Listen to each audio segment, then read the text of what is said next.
আসসালামু আলাইকুম বন্ধুরা, কেমন আছেন আপনারা সবাই? আশা করি সবাই ভালো আছেন, আমিও ভালো আছি। আজকে আমি আপনাদের মাঝে নতুন একটা রেসিপি নিয়ে হাজির হলাম। আশা করি আপনাদের অনেক অনেক ভালো লাগবে।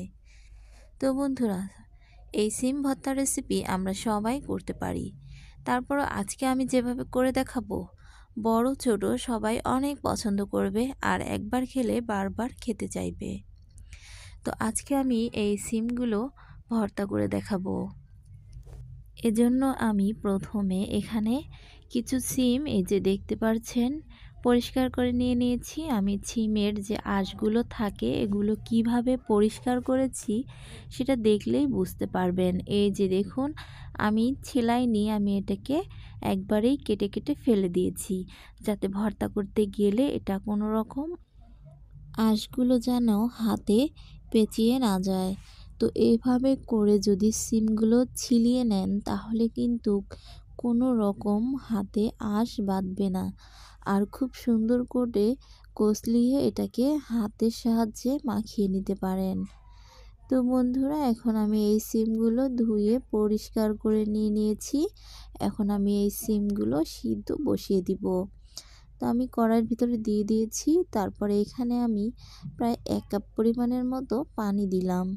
এটাতে আমি সিমগুলো সব পানিটুকু শুকিয়ে তারপরে সিমগুলো সিদ্ধ করে নেব।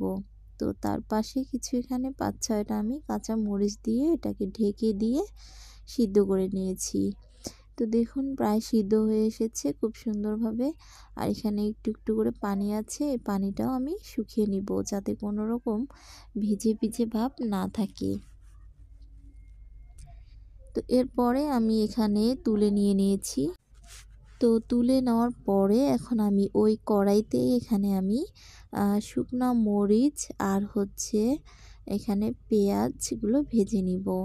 তো এখানে আমি একটু তেল দিয়ে দিয়েছি আর এখানে 4টার মতো শুকনো মরিচ ভেজে নিয়ে নিচ্ছি। তো এরপরে এখানে আমি কিছু পেঁয়াজ কুচি আর কিছু রসুন গোটা গোটা ছোট ছোট ছোট এগুলো দিয়ে একটু ভেজে নিয়ে নিচ্ছি তেলের ভিতরে। এতে রসুনটা একটু নরম হবে, ভাজাও হবে, কাঁচা গন্ধটা চলে যাবে, খেতেও অনেক ভালো লাগবে। এরপরে আমি সব মরিচ পেঁয়াজগুলো রসুনগুলো ভেজে নিয়ে নিয়েছি। এখন আমি এখানে প্লেটে তুলে নিচ্ছি। প্লেটে তুলে নেওয়ার পরে এটাকে আমরা ঠান্ডা করে তারপরে ভর্তা করে নিব। তো বন্ধুরা, আশা করি আজকের আমার এই রেসিপিটা আপনাদের কাছে ভালো লেগেছে। ভালো লাগলে অবশ্যই লাইক কমেন্ট শেয়ার করবেন আর আমার চ্যানেলটা অবশ্যই অবশ্যই সাবস্ক্রাইব করবেন। তো আমি পরে সিমগুলো ভালো করে ভেজে নিয়েছি যাতে কোনো রকম পানি না থাকে। তো এখন আমি এটাকে ঠান্ডা করে নিয়ে এখন খুব ভালো করে মরিচ পেঁয়াজগুলো মাখিয়ে নিচ্ছি হাতের সাহায্যে।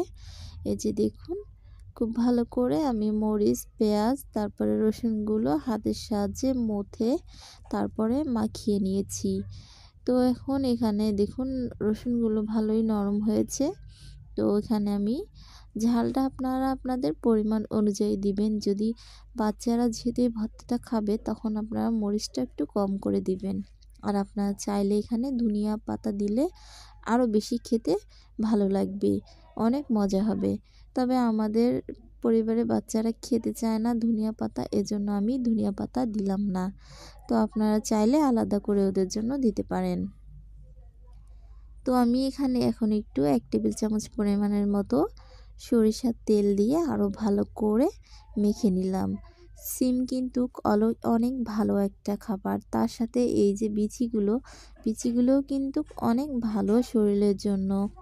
তো এইভাবে করে আমি সবগুলো সিম ভর্তা করে নিয়ে নিয়েছি। তো করে নেওয়ার পরে যে দেখুন পরিবেশন করে দেখাচ্ছি। সিম ভর্তাটা কিন্তু অনেক মজা হয়েছে। শুধু একবার যদি খেতে ধরেন তাহলে মন চাইবে শুধু খেয়েই যাই সিম ভর্তা দিয়ে গরম ভাত। তো বন্ধু, আশা করি আজকের এই রেসিপিটা আপনাদের কাছে ভালো লেগেছে। তো আজকের মতো এখানেই বিদায় নিচ্ছি। আল্লাহ হাফেজ।